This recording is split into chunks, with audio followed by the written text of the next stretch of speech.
Bonjour à tous. Bonjour encore. Je voudrais saluer aussi tous nos internautes qui nous suivent de par le monde et vous dire que vous avez bien fait de vous brancher sur la Nouvelle Jérusalem. Nous apprécions la présence de chacun de vous dans ce service de dimanche et nous croyons que Dieu a un plan et un programme pour nous. Amen. La parole de Dieu ne ment pas. Ce que la parole de Dieu promet, Dieu l'accomplit. Vous savez, Dieu n'est pas là pour simplement venir à notre aide parce que nous avons des soucis. Non.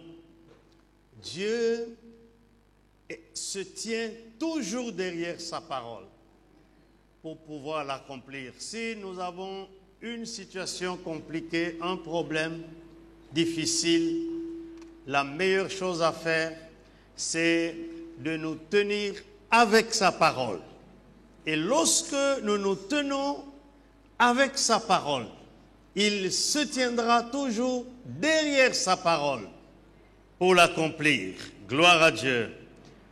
Je vous demande de tourner dans nos Bibles au livre des psaumes encore ce jour, psaume 68.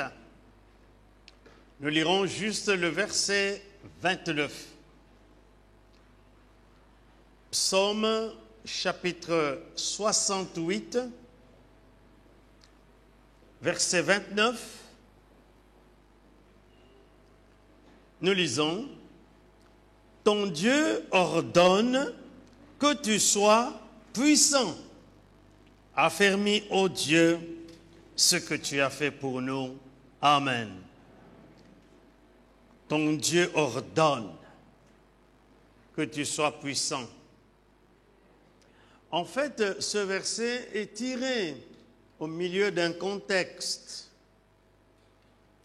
Le contexte, c'est ce que nous avions vu il y a 2 semaines. Le verset 1, il dit « Dieu se lève et ses ennemis s'enfuient. Ils fondent devant lui comme la cire fond devant le feu. » Que la présence de Dieu chasse ses adversaires. En effet, Israël a vu la manifestation de cette puissance de Dieu. Lorsque Dieu s'est levé en Égypte, la puissance de Pharaon a été complètement anéantie. Israël a expérimenté la délivrance de Dieu, non seulement au travers de la défaite de Pharaon, mais devant les éléments de la nature comme la mer Rouge, le désert, la famine, etc. Jusqu'à ce qu'ils sont arrivés à la terre promise où Dieu les avait appelés à occuper. Et alors, dans ce texte, il veut dire, toi, enfant de Dieu, tu es entouré de cette puissante présence de Dieu. Tu es entouré de ce Dieu qui te donne toutes les possibilités pour te conduire dans la victoire devant tout ce qui peut arriver comme problème dans ta vie. Alors, c'est pour cette raison, tu ne dois pas être un faible. Tu ne dois pas être celui qui tremble. Tu ne dois pas être celui qui t'inquiète.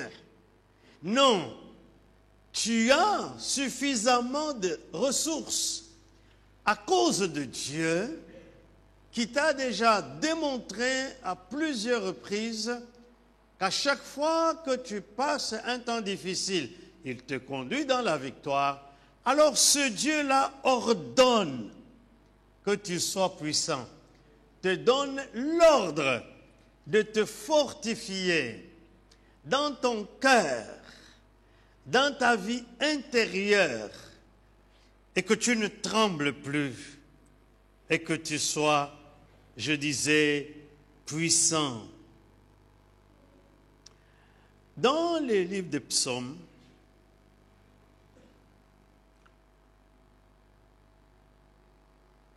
au chapitre 71, verset 3, psaume 71, verset 3, nous lisons,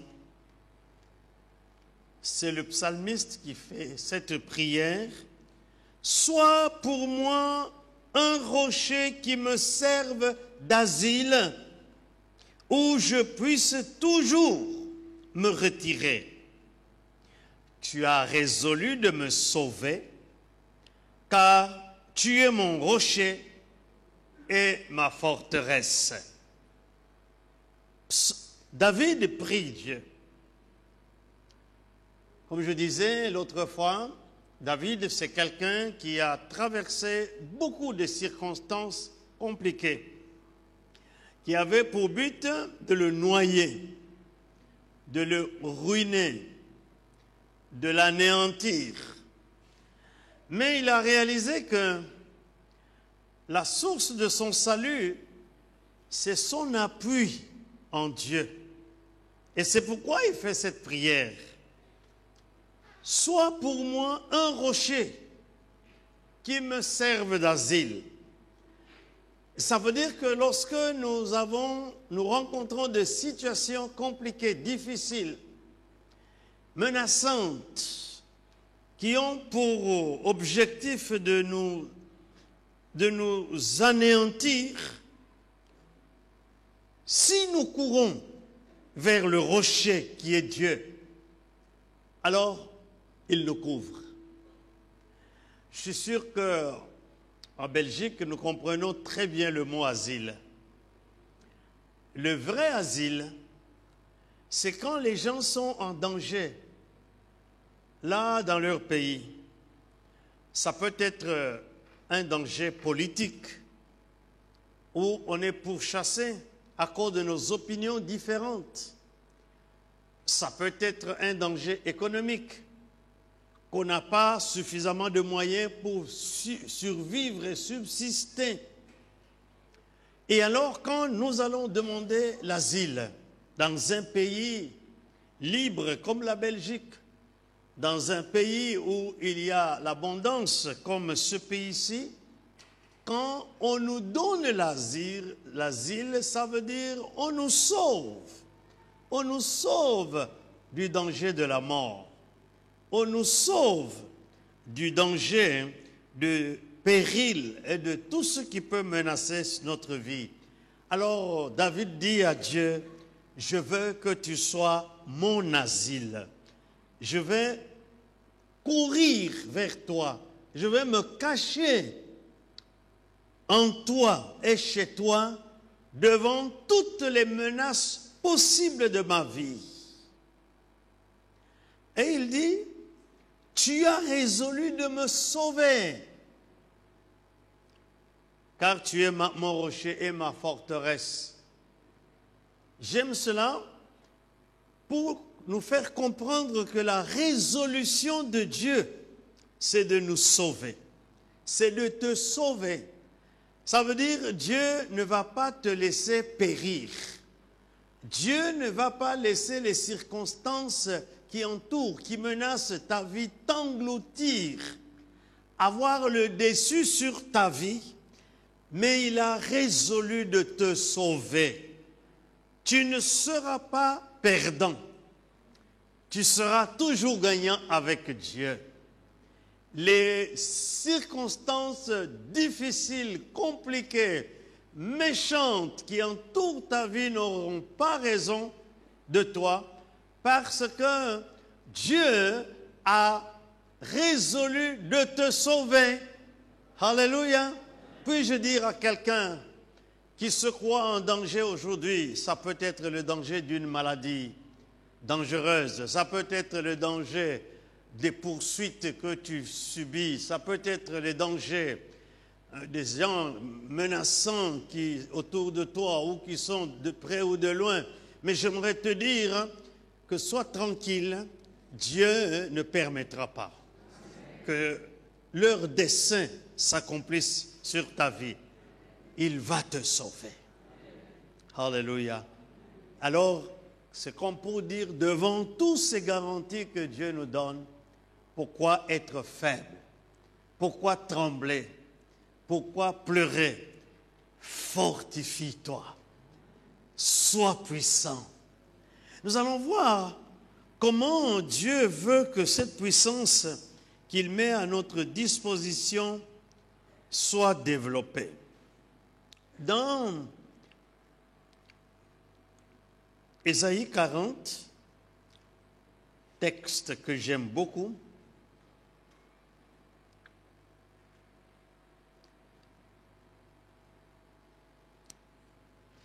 prophète Ésaïe, chapitre 40,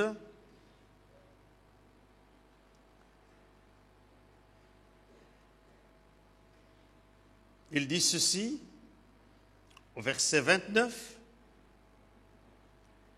il donne de la force à celui qui est fatigué et il augmente la vigueur de celui qui tombe en défaillance. Les adolescents se fatiguent et se lassent, et les jeunes hommes chancellent. Mais ceux qui se confient en l'Éternel renouvellent leur force. Ils prennent leur vol comme les aigles. Ils courent et ne se lassent point. Ils marchent et ne se fatiguent point. Il arrive dans la vie, peut-être que tu es à ce point-là, où tu as envie de tout lâcher, où tu dis, c'est trop fort, ça devient trop, je ne sais plus aller de l'avant, alors je laisse tout tomber. Eh bien, lorsque nous trouvons en Dieu notre asile, là, il ne nous protège pas tout simplement, mais il nous pompe de l'énergie. Il donne de la force à celui qui est fatigué. Peut-être que je prophétise à quelqu'un aujourd'hui. Tu es tellement fatigué, tu dis non, maintenant c'est fini, trop c'est trop, j'abandonne. Mais laisse-moi te dire qu'il suffit d'aller te réfugier en Dieu. Il va te renouveler. Tu auras de nouveau la force de continuer, de recommencer. Il dit, il augmente la vigueur de celui qui tombe en défaillance. Le verset 31. Ceux qui se confient en l'Éternel renouvellent leur force. Gloire à Dieu. Ils prennent leur vol comme les aigles. Vous savez, l'objectif de Dieu, c'est de t'amener dans les hauteurs. C'est de te faire arriver là où tu n'as jamais pensé que tu arriveras. C'est de t'amener à un tel niveau de la vie que tu vas t'étonner toi-même. Mais quand les circonstances s'abattent sur nous, on a envie de déposer les gants pour dire, c'est terminé. Je pensais que je pouvais y arriver. Je pensais que je m'élèverais aussi comme les autres. Je pensais que je ferais aussi des exploits. Mais écoute-moi bien, ceux qui se confient en l'Éternel, ils renouvellent leur force. Ils renouvellent leur force pour prendre un nouvel envol. Les choses élevées que Dieu avait préparées pour toi, eh bien tu vas les vivre. Tu vas les atteindre. Les hauteurs que Dieu a préparées, où il veut te mener, même si tu es fatigué, le but de Dieu, c'est de te renouveler totalement pour que tu puisses reprendre. Tu puisses reprendre. Oui, il court et ne se lasse point. Il marche et ne se fatigue point. Ce matin, peut-être, tu as fait un voyage d'affaires, 2 voyages, 3 voyages, et rien n'a marché. Et tu as dit, je n'ai plus de l'énergie. Je n'ai même plus des moyens financiers pour reprendre. Mais laisse-moi te dire que Dieu va te renouveler. Avec Dieu, rien n'est impossible. L'argent et l'or sont à lui. Dieu suscitera quelqu'un qui probablement va décider de travailler en partenariat avec toi. Il va renouveler pour que tu cours encore, pour que tu te lèves et que tu ailles de l'avant. Et tu es fatigué de la vie. Dieu veut te donner de la force pour que tu continues à vivre dans l'espérance d'une réussite future, dans l'espérance que dans le futur, tout ira bien, ça ira. Ce que tu as toujours voulu avoir et être, Dieu t'y amènera, parce que ce n'est ni par la force ni par la puissance, mais c'est par le Saint-Esprit de notre Dieu. La chose importante, le secret de la vie, c'est d'apprendre à se confier au Seigneur, non pas aux circonstances. Parce que les circonstances, c'est elles qui sont à la base de notre effroi, de nos détresses et de nos soucis. Non pas de regarder à qui que ce soit, parce qu'il y a des moments où un homme, un être humain, fait de chair et de sang, ne saura plus t'aider. Mais Dieu est capable. Dieu t'y amènera. Dieu a des ressources qu'aucun homme ne puisse avoir.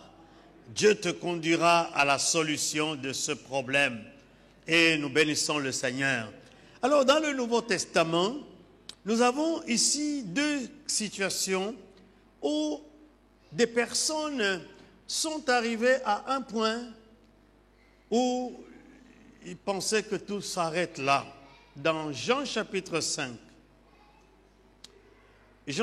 Évangile selon Jean, chapitre 5, versets 8 et 9, nous avons ce paralytique qui était couché à la piscine de Bethesda. Un homme qui n'avait plus d'espoir de vivre longtemps. Tout était arrêté pour lui. Vous vous rendez compte?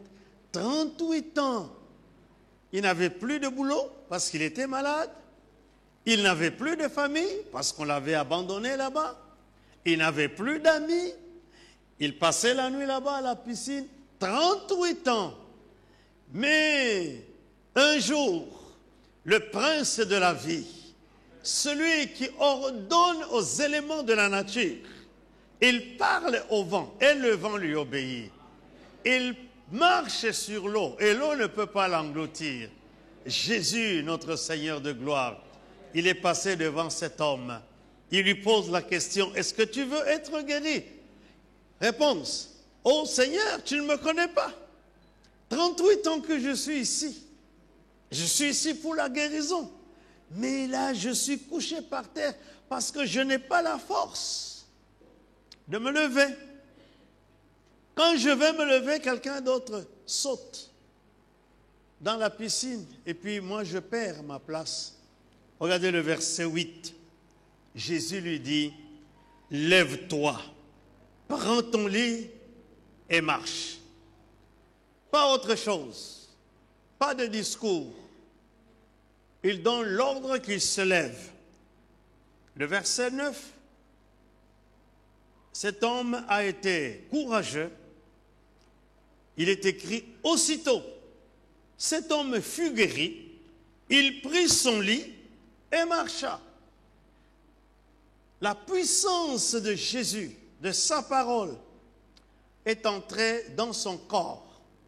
Mais il a fallu d'abord qu'il comprenne que la chose la plus importante, c'est qu'il sache qu'il doit se mettre en mouvement. Peut-être que pour toi aussi, toi qui as arrêté ce que tu devais faire ou ce que tu faisais, parce que découragé, la puissance du miracle dans ta vie avec Dieu viendra quand tu vas décider de reprendre.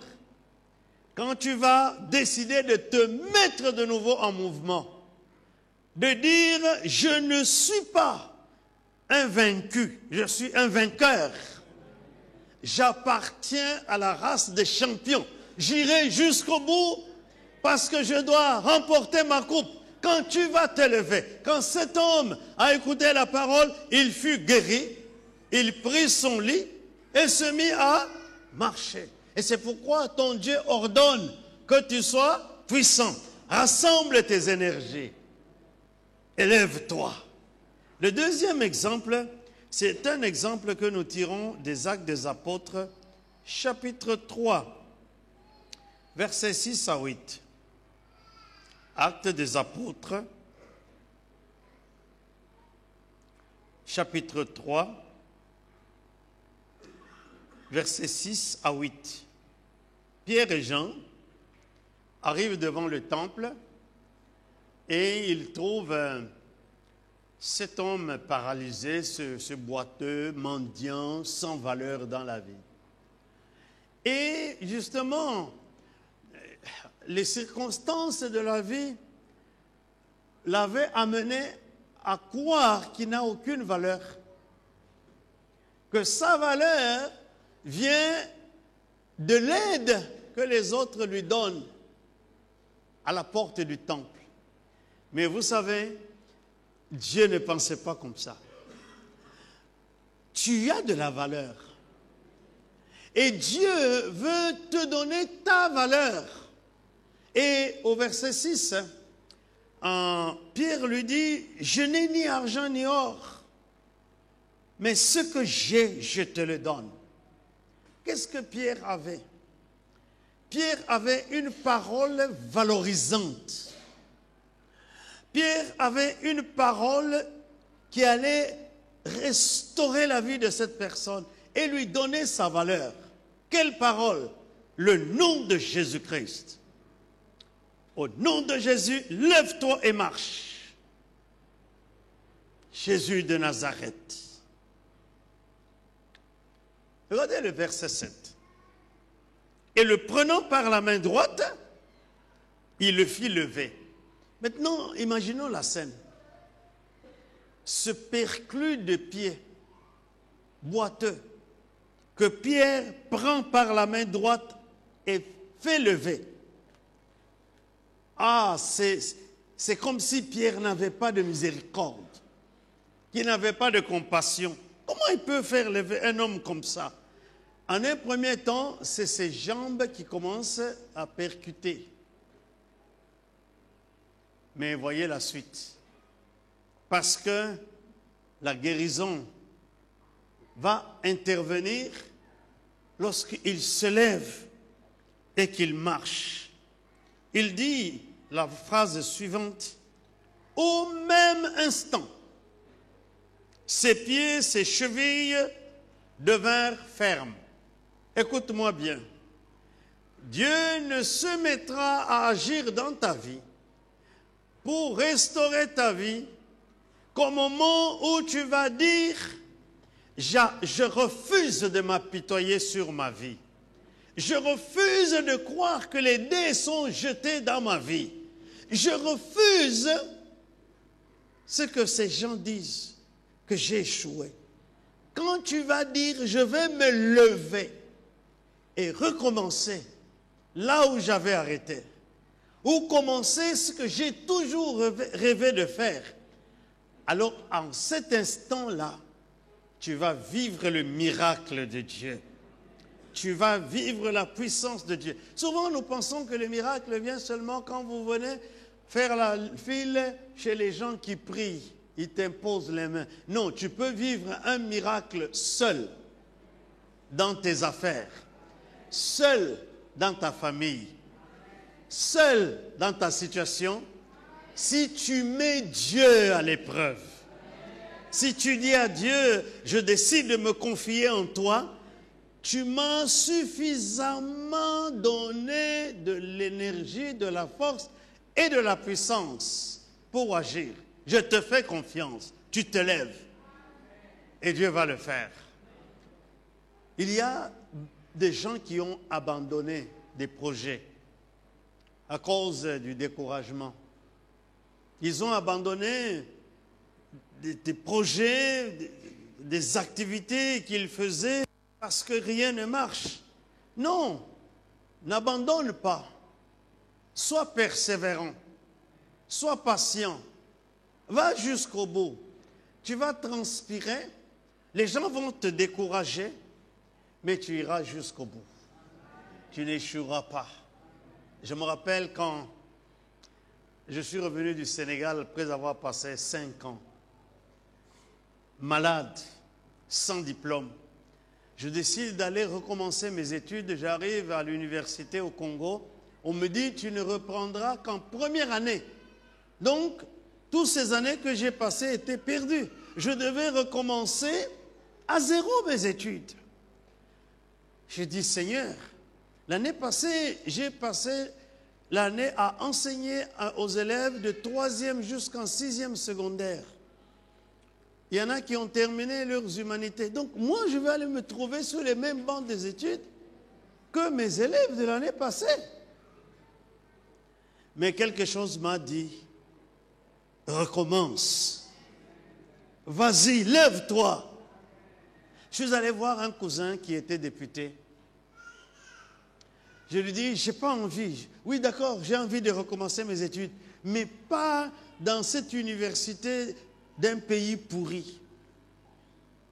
Il m'a dit, va recommencer parce que cette université pourrie-là forme des étudiants pour ce pays pourri et après leurs études universitaires, ils trouvent du travail et ils vivent.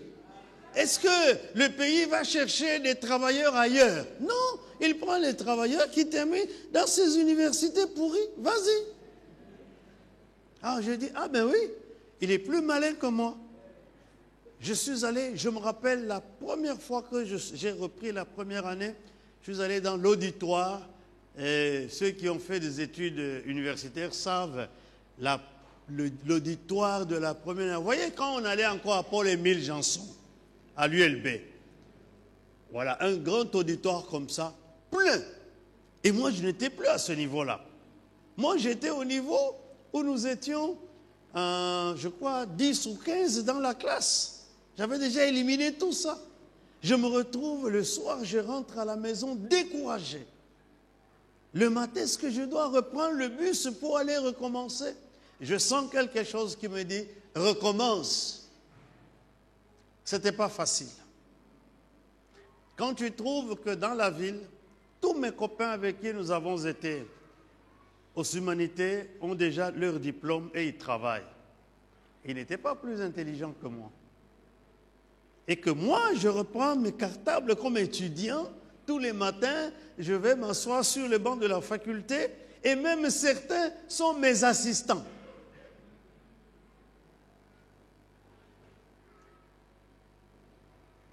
Mais heureusement que j'avais obéi. Je me suis levé, j'ai recommencé et vous savez quoi? Je suis arrivé jusqu'à la fin.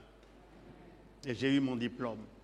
Si je n'avais pas eu ce diplôme, je ne serais pas dans ce pays. Je ne serais pas... La Nouvelle Jérusalem ne commencerait jamais. Parce que la Nouvelle Jérusalem a démarré avec notre présence. Recommence. Est-ce que tu veux être guéri? Oui? Alors lève-toi, prends ton lit et marche. Pierre le prend par les mains. Peut-être que toi, tu ne sauras pas te lever de toi-même. Quelqu'un va te prendre par la main.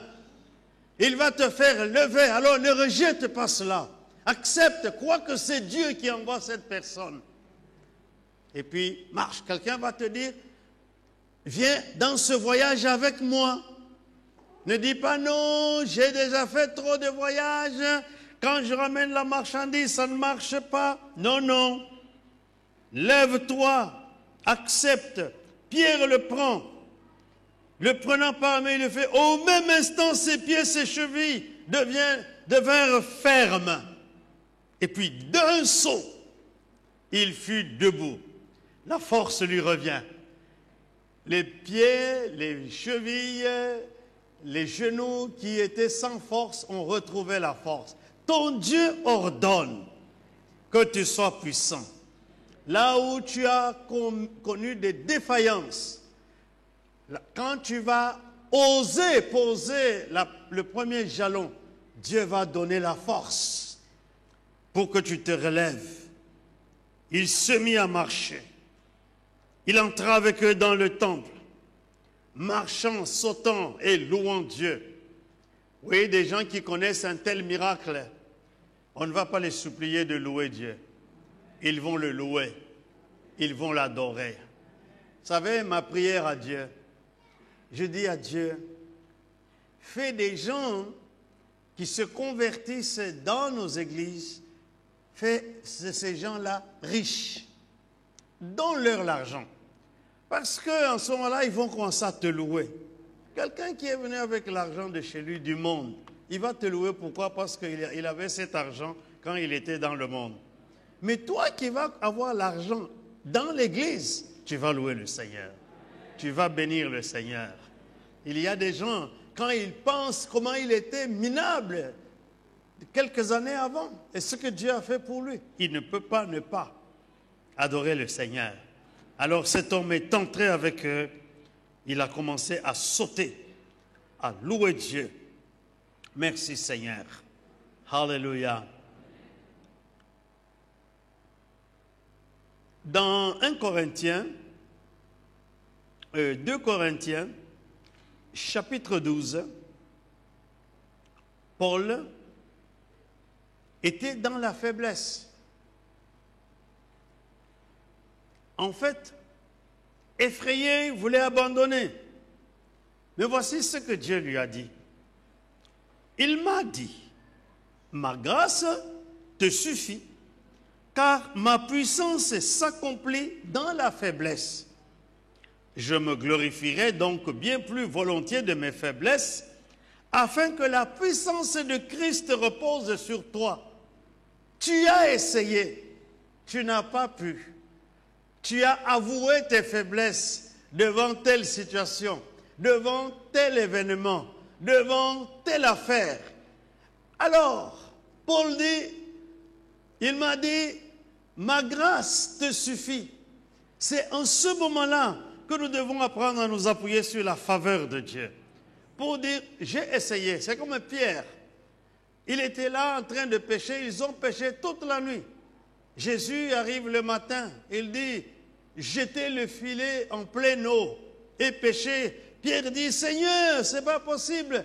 Toute la nuit, je suis pêcheur de métier, de profession. Toute la nuit, j'ai essayé. Je n'ai pas attrapé un poisson. Mais sur ta parole, je jetterai le filet.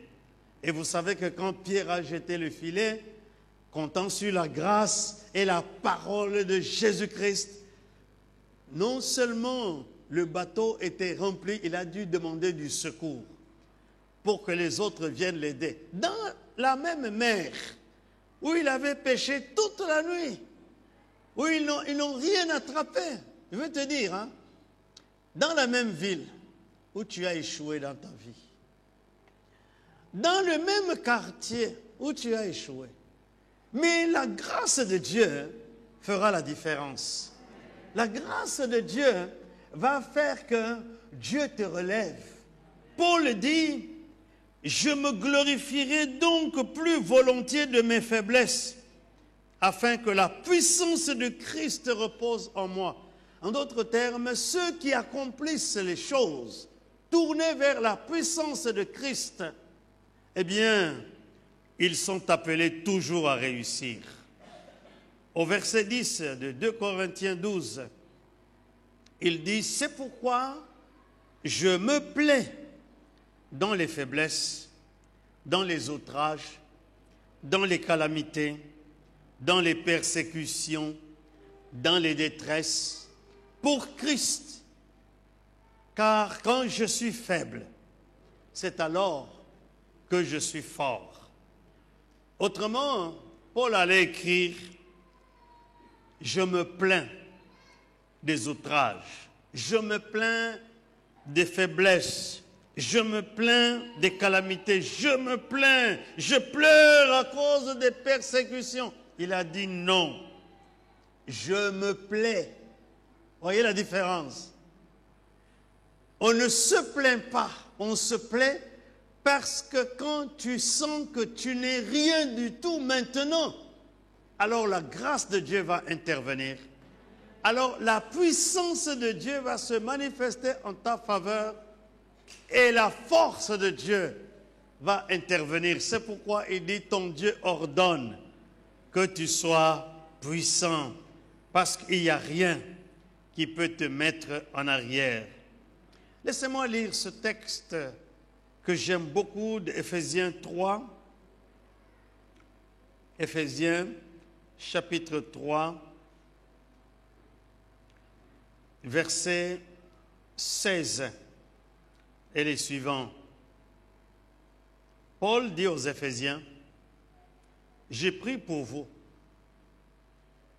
afin qu'il vous donne, verset 16, selon la richesse de sa gloire, d'être puissamment fortifié par son esprit dans l'homme intérieur, en sorte que Christ habite dans vos cœurs par la foi, étant enraciné et fondé dans l'amour, que vous puissiez comprendre avec tous les saints quelle est la largeur, la longueur, la profondeur et la hauteur, et connaître l'amour de Christ qui surpasse toute connaissance, en sorte que vous soyez remplis jusqu'à toute la plénitude de Dieu. Il y a dans ce texte au moins 3 éléments que j'aimerais relever. Premièrement, il faut que nous comprenions que nous devons être fortifiés par son esprit dans l'homme intérieur.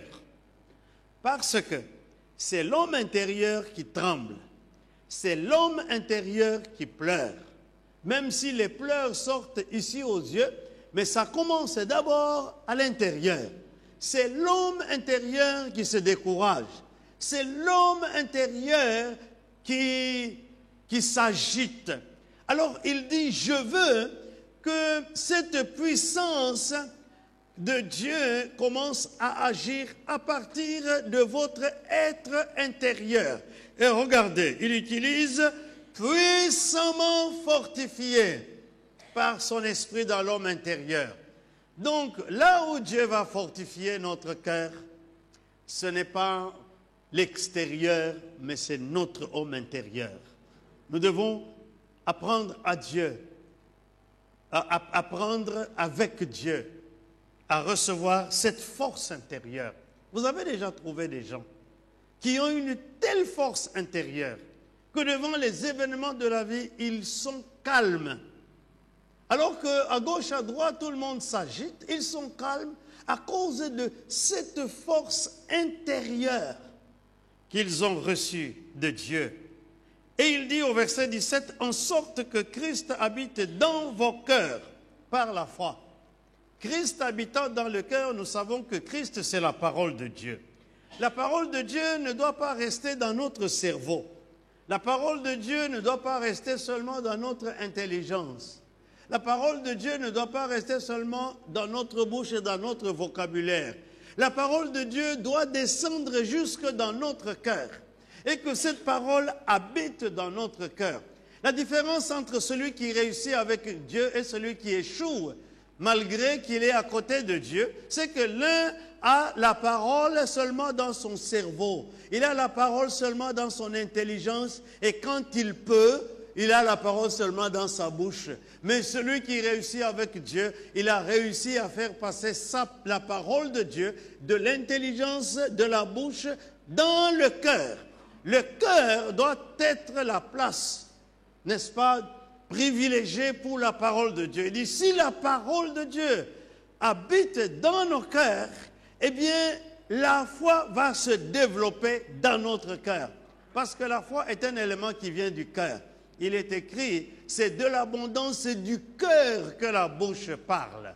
La foi vient de ce qu'on entend, et ce qu'on entend vient de la parole de Dieu, mais c'est cette parole que nous avons placée dans notre cœur. Il dit, en sorte que Christ habite dans vos cœurs par la foi. Si nous voulons développer la foi en Christ, nous devons mettre la parole de Dieu dans notre cœur. Nous devons être sûrs que la parole de Dieu est dans notre cœur.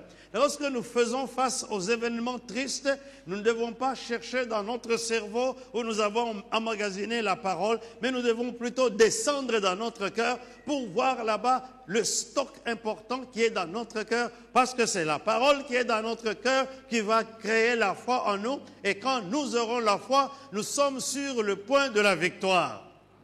Il dit, Christ habite dans vos cœurs par la foi. Alors, ça c'est la deuxième chose. Être puissamment fortifié par son esprit dans l'homme intérieur, laisser habiter la parole de Dieu dans notre cœur. Et troisièmement, être enraciné et fondé dans l'amour. Il ne s'agit pas ici de l'amour les uns vers les autres. Non, il s'agit de comprendre l'amour de Dieu. Regardez ce qu'il dit. Que, verset 18, que vous puissiez comprendre avec tous les saints quelle est la largeur, la longueur, la profondeur et la hauteur, et connaître l'amour de Christ. Il veut que nous puissions être plongés dans l'amour de Christ, que nous comprenions les dimensions de l'amour de Christ, mais que nous soyons plongés dans l'amour de Christ, bien que l'amour de Christ dépasse toute intelligence. Il dit que l'amour de Christ est plus haut qu'on ne peut le surmonter. L'amour de Christ est tellement vaste qu'on ne peut le contourner. L'amour de Christ est tellement profond qu'on ne peut pas y descendre et arriver au début de cet amour. Mais que nous devons être entièrement enracinés dans cet amour. Ça veut dire quoi? Ça veut dire devant les difficultés de la vie que nous rencontrons, nous devons nous rappeler d'une chose, Dieu nous aime. Satan, quand nous traversons une période difficile, ce qu'il veut nous amener à croire, c'est que Dieu nous a abandonnés. C'est que Dieu ne nous aime pas. En fait, si Satan a réussi à gagner Adam et Ève, c'est parce qu'il leur a dit dans Genèse chapitre 3, Dieu vous a-t-il réellement dit, vous ne mangerez pas de cet arbre? Ève a dit, oui, Dieu a dit que vous mangerez tous les arbres du jardin, mais celui-là, vous ne devez pas le toucher. Satan dit, comme pour dire, Dieu ne vous aime pas, moi je vous aime, hein? Alors Dieu sait, quand vous allez le manger, vos yeux vont s'ouvrir, etc.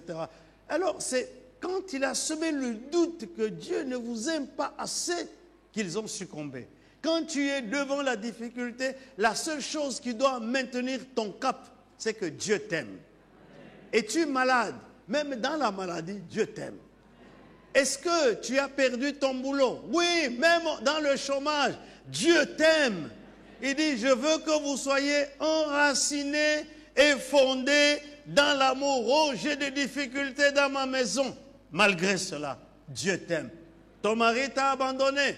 Tant pis, Dieu t'aime. Reste enraciné dans l'amour. Comprends les dimensions de l'amour de Dieu.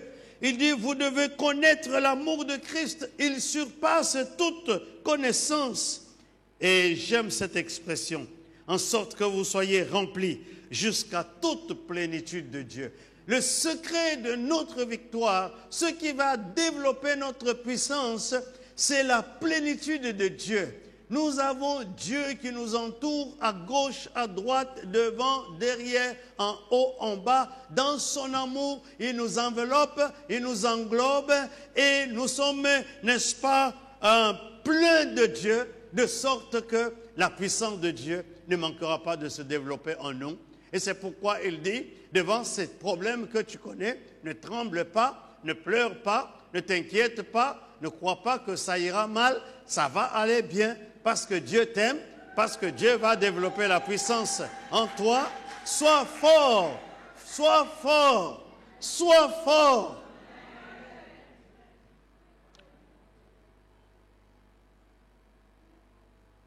Oh, à celui qui peut faire, par la puissance qui agit en nous, infiniment au-delà de tout ce que nous demandons ou pensons. Il y a une puissance que nous devons faire demeurer en nous. Alors laissez-moi vous dire 2 ou 3 mots. La puissance pour la faire demeurer en nous. La première chose, c'est que nous comprenions la place de la parole de Dieu. Ça doit être dans nos cœurs. pour que la puissance qui demeure en nous soit efficace. La parole doit être dans notre cœur. Deuxième chose, cette parole doit développer la foi dans notre cœur. La foi ne vient pas seulement de la confession. C'est quelque chose qui doit sortir du dedans de notre cœur. Donc, cette parole doit développer la foi dans notre cœur. Troisième chose, notre cœur doit être convaincu de l'amour total de Dieu envers nous. Dieu m'aime, Dieu ne me laissera pas, toujours dans cet échec.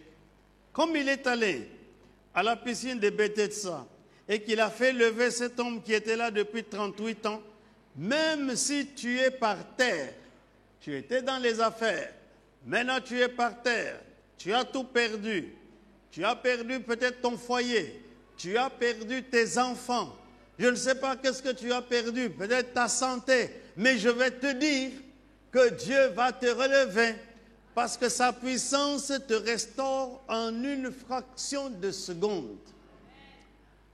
Alors, donc, quand il dit celui qui peut faire par la puissance qui agit en nous, écoutez-moi bien, Dieu est au ciel, mais quand il agit en notre faveur, il agit à partir du dedans, à partir de la place que nous lui avons donnée dans notre cœur, à partir de la place que nous avons donnée à sa parole dans notre cœur, et à partir de la foi que cette parole a développée dans notre cœur.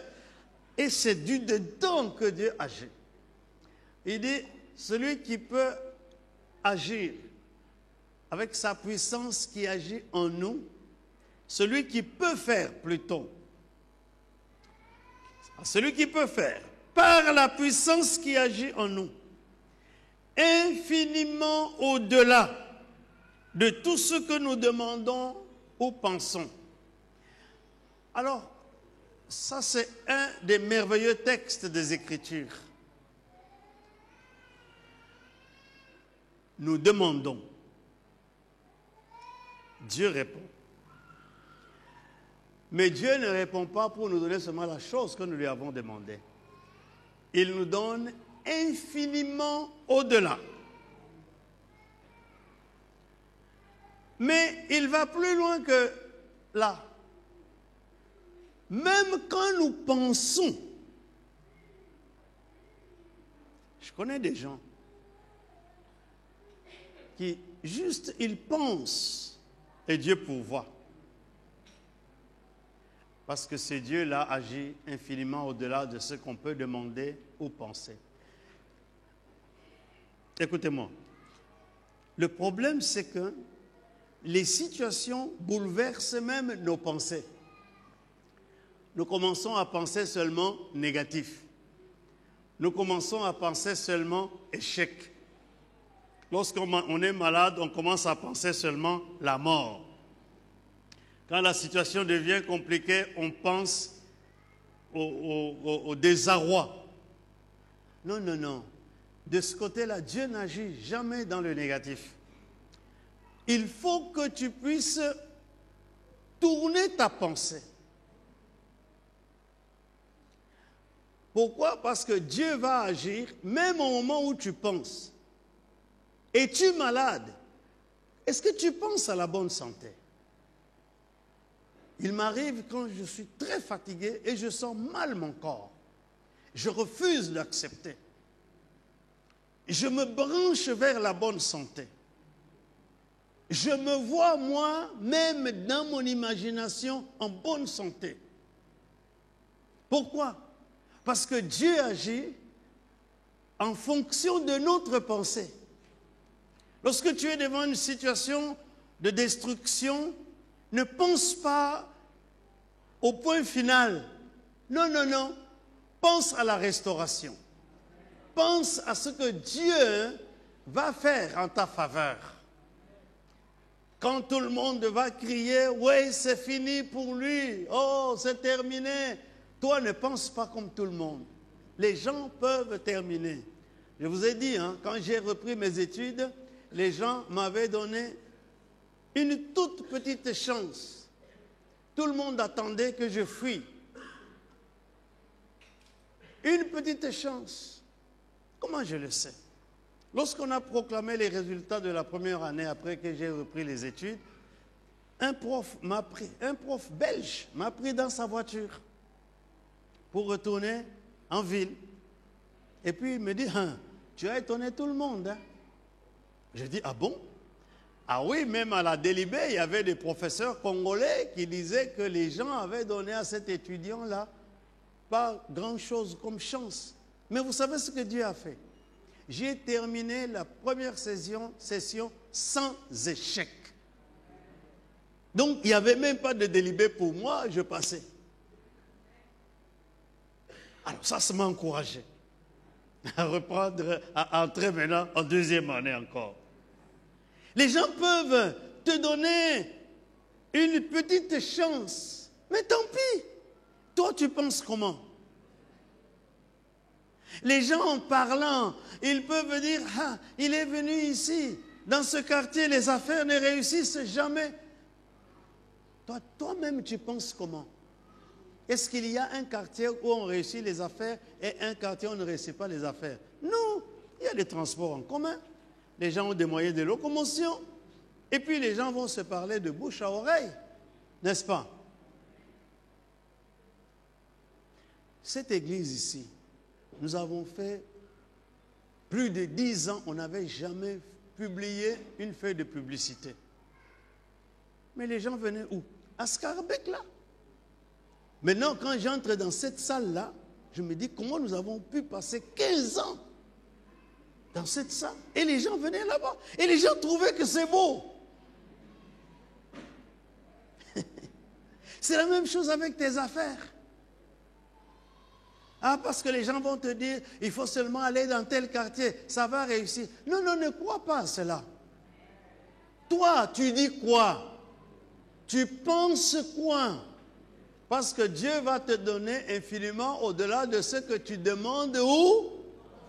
N'aligne pas ta pensée avec la pensée négative des autres. Vous allez voir un médecin. Le médecin vient vous dire, voilà, en tout cas, moi, ce que je trouve, il y a telle chose qui est dans ton corps. On peut faire même les examens, on trouve tout ça. Toi, tu vas faire quoi? Tu vas venir organiser un deuil chez toi. Mais tu vas mourir. Si tu actionnes tes pensées en fonction de tout ce qu'on t'a donné comme mauvais rapport, je t'assure, hein, la maladie va t'emporter ou elle va s'aggraver. Mais par contre, si tu viens, tu te dis, que me dit la parole de Dieu? Tu commences à écrire tous les versets de la parole de Dieu et tu mets ça dans ton cœur. Tu changes ta pensée. Tu ne te vois pas malade. Tu dis que Dieu, tu me donnes la force. J'ai des enfants à élever. J'ai des petits-enfants à élever. J'ai dit, moi, à Dieu, non seulement je lèverai tous mes petits-enfants, je vais voir même mes arrière-petits-enfants. Donc, je refuse la mort. Je refuse que... On peut me dire tout ce qu'on veut. Vous savez, maintenant, là, avec notre métier, l'ennemi numéro 1, c'est le sucre. Maintenant, le sucre a augmenté. J'ai dit, non, non, oublie ça. Oublie ça. J'étais parti voir un médecin, il me regarde et dit, hey, hypertension, ne mange plus des choses salées, ne fais plus ceci, cela. Alors, j'ai dit, non, je suis allé voir un autre médecin, cette fois-là un Congolais. Il m'a regardé, il dit, l'hypertension. J'ai dit, mais je viens de là, on m'a dit, il ne faut pas manger des choses salées. Il m'a dit, ah, pasteur, mangez tout. Nous étions en 1992. Nous sommes en 2002. 2012. Ça fait combien d'années? 20 ans. Je ne suis pas mort de l'hypertension. Est-ce que je suis en mauvaise santé? Mais je mange tout. Je mange du sel. Je mange des piments. C'est la pensée. Est-ce que vous m'avez compris? Il dit, Dieu agit infiniment au-delà de ce que nous demandons ou... Alors change ta pensée, tourne le bouton. Parce que Dieu va agir en fonction de ce que tu vas penser. Alors laissez-moi vous lire 2 derniers versets et je m'arrête là. Parce que Dieu ordonne que tu sois puissant, c'est-à-dire vainqueur, c'est-à-dire victorieux. Philippiens, chapitre 1, verset 6. Ça, c'est des textes canons. Philippiens, chapitre 1, verset 6. Paul qui dit aux Philippiens, « Je suis persuadé que celui qui a commencé en vous cette bonne œuvre la rendra parfaite pour le jour de Jésus-Christ. » Celui qui a commencé à agir dans ta vie, il ne va pas arrêter au milieu. Il va agir jusqu'à ce que tout soit parfait. Dieu n'est pas celui qui échoue l'architecture. Vous savez, quand je vais à Kinshasa, je suis très impressionné de trouver combien de maisons inachevées. Je demande, mais comment se peut-il que dans cette ville, vous trouvez dans un quartier, cette maison est là, l'autre maison est inachevée, l'autre maison est inachevée. Ce n'est pas normal. Non, non, Dieu achève. Quand il a commencé un travail en toi et sur toi, il va rendre ce travail parfait. Parce que Dieu veut que tu sois parfait et excellent. Alors, dernier passage, 2 Thessaloniciens, chapitre 1, verset 11. 2 Thessaloniciens 1, 11. C'est pourquoi aussi nous prions continuellement pour vous, afin que notre Dieu vous juge digne de la vocation et qu'il accomplisse par sa puissance tous les desseins bienveillants de sa bonté et l'œuvre de votre foi. Amen. C'est beau ça. Dieu va accomplir tous les desseins par sa puissance, bien sûr, tous les desseins bienveillants de sa bonté. C'est-à-dire qu'il y a un programme, un plan que Dieu a préparé pour toi. Et ce plan-là ne va pas échouer au milieu de ta vie. Ce plan ira jusqu'au bout. Et je suis sûr que si tu vis encore, c'est parce que ce plan continue à être fonctionnel. Et Dieu va l'accomplir. Tous les bienveillants desseins de sa bonté et l'œuvre de votre foi, Dieu va les accomplir. Donc j'aimerais que nous comprenions que notre Dieu n'est pas un Dieu du milieu. Notre Dieu n'est pas un Dieu qui échoue, mais notre Dieu est un Dieu qui accomplit ce qu'il vous a promis. Même s'il y a des choses difficiles, il vous aidera à les surmonter. Puis-je demander à quelqu'un aujourd'hui, toi qui t'es découragé, de reprendre le courage, de dire à partir d'aujourd'hui, je reprends, je ne me laisserai plus jamais abattre. Parce que Dieu m'aime, parce que Dieu est avec moi, parce que Dieu va accomplir ce qu'il a promis d'accomplir. C'est pourquoi ton Dieu ordonne que tu sois puissant. Amen. Dieu bénisse sa parole.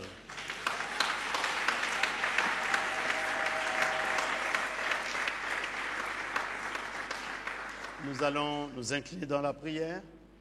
Père Céleste, te remercions pour ton peuple, te remercions pour ta parole. Je prie que ceux qui ont lâché se relèvent, que ceux qui se sont découragés puissent de nouveau se lever, prendre leur lit et marcher. Que tu restaures la vie des uns et des autres. Merci Seigneur, parce que tu as suffisamment de puissance en nous pour nous permettre de vivre et d'agir. Je te bénis, Seigneur. Je prie, Saint-Esprit, que ta parole puisse être le réma que tu donnes à ton peuple pour que cette nouvelle semaine, ton peuple puisse être en mesure de faire face à toutes les difficultés qui se dressent devant. Je bénis chacun au nom de Jésus. Amen.